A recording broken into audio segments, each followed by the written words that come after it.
कर्ज वाली दुल्हन और 15 साल का लड़का।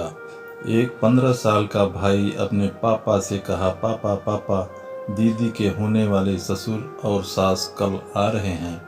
अभी जीजा जी ने फ़ोन पर बताया।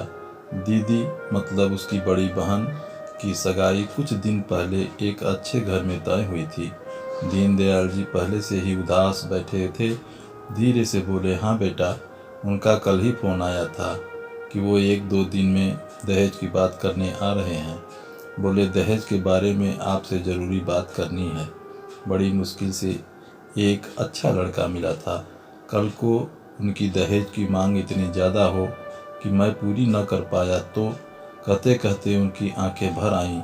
घर के प्रत्येक सदस्य के मन व चेहरे पर चिंता की लकीरें साफ दिखाई दे रही थी। लड़की भी उदास हो गई। खैर, अगले दिन समधिन आए। उनकी खूब आवभगत की गई। कुछ देर बैठने के बाद लड़के के पिता ने लड़की के पिता से कहा, दीनदयाल जी, अब काम की बात हो जाए। दीनदयाल जी की धड़कन बढ़ गई। बोले, हाँ हाँ समधी जी, जो आप हुक्म करें।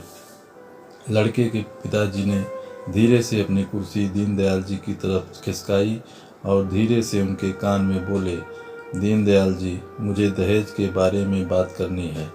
दीनदयाल जी हाथ जोड़ते हुए, आंखों में पानी लिए हुए बोले, बताइए समधी जी, जो आपको उचित लगे, मैं पूरी कोशिश करूँगा।